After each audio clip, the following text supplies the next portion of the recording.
El barrio, porque a mí me conocían todos en el barrio, toda la gente, los vecinos, todo, era un poco, aparte todo el mundo quería saber qué había pasado, todo el mundo, claro, yo había estado en la guerra, qué Era como una pasó, celebridad. claro, y aparte, después yo al poco tiempo entré a trabajar en el banco. Volviste al banco. No, entré a trabajar, porque yo entré a trabajar después que vine de Malvinas, Ah, ok. porque mi papá trabajaba en el banco.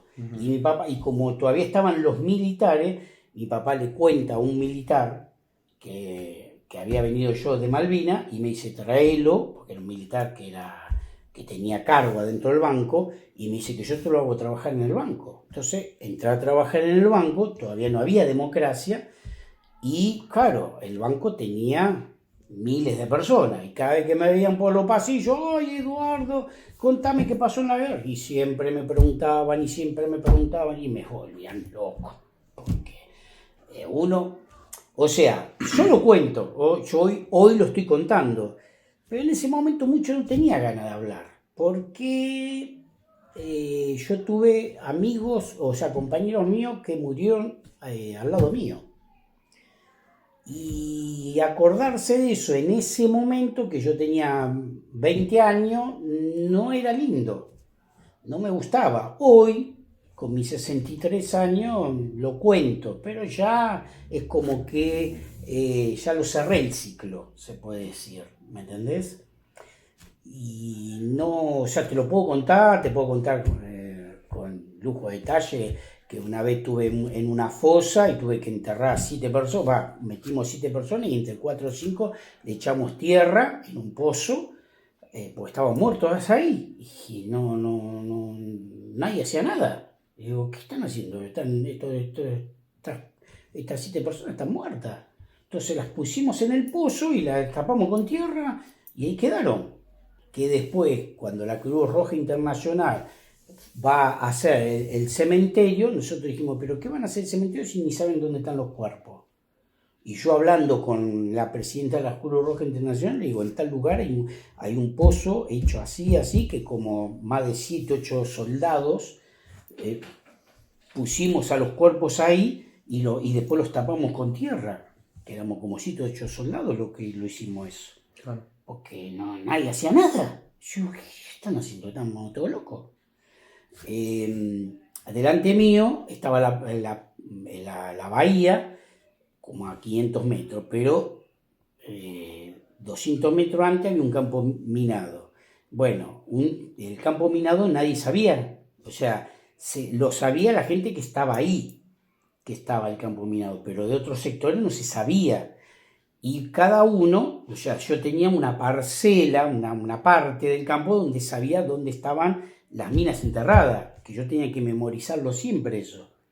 Para si yo tenía que ir hasta un lado, me mandaban a mí y yo tenía que caminar por ese lugar. Que es así como se hace. Caminé corriendo, que venían de otro lugar, un cabo y un soldado, pisaron una mina, y no sabían que había un campo minado y volaron. Entonces yo tuve que ir a buscarlos y los traje. Los salvé, al soldado le faltaba la pierna y al cabo le faltaba toda la parte esta de acá, de la cara. Y sobrevivieron. Hoy están vivos, después de muchos años el ejército me dice, preguntando a uno y a otro quién había ido a salvar a esas 2 personas. Nadie sabía. Yo los fui a buscar y llamé a la ambulancia, por radio, para que no se mueran. Entonces, después de más de 10 años que volvimos de Malvinas, el ejército se enteró que había ido yo y otra persona más que yo ni me acuerdo el nombre, soy honesto, que después lo encontraron. Y bueno, ahí me dieron como una condecoración por haber salvado a 2 personas. Claro. Yo lo hice porque vi que estaban vivos, no es porque los salvé. O sea, digo, están ahí, se están muriendo. Tengo que ir a buscarlos, no voy a dejar que se mueran. A ver, conmigo no baja esas cosas, ¿viste? O sea, dejarlo ahí que se mueran, no. Tengo que ir a buscarlo, estas 2 personas. Claro. ¿Y cómo te trató el gobierno y el ejército a vos después de haber vuelto? ¿Cómo los recibieron? Las Fuerzas Armadas, dentro de todo, a ver, las Fuerzas Armadas dentro de todo estuvieron media como que nos, como te dije antes, nos quisieron medio esconder.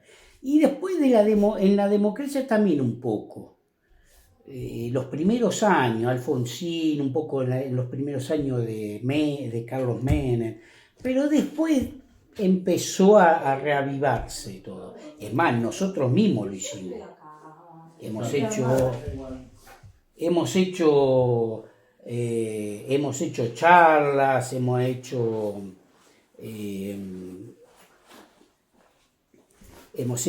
charlas, ¿Has ido a colegios a dar charlas? he ido a varios colegios a dar charlas varias veces, pero después dije, no me hallo con eso. Hay veteranos, hay grupos de veteranos que van y hacen charlas.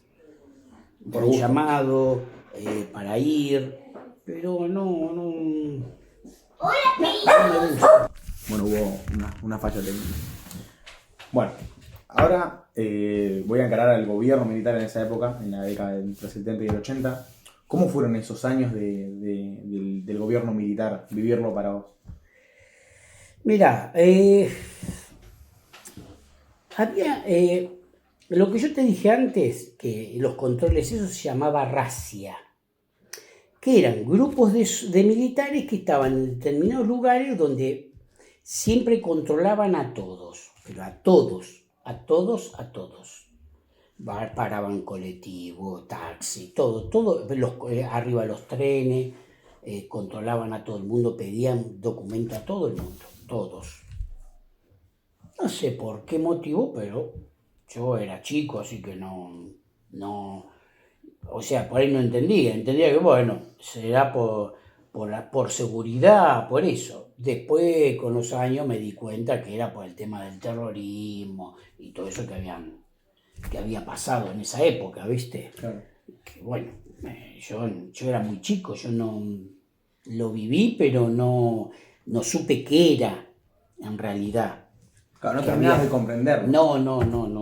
Yo no. Después, con el tiempo, me di cuenta. Después, cuando empezó la democracia, los primeros años de democracia en Alfonsín, fue el juicio a la junta militar, que fueron todos enjuiciados todos los militares, por el tema de los años oscuros, como le dicen, que ellos peleaban con el terrorismo y el terrorismo con ellos, pero bueno, yo eso mucho no lo entendí, porque yo era muy chico en esa época. Yo en la época de los 70 tenía 10 años, ¿viste?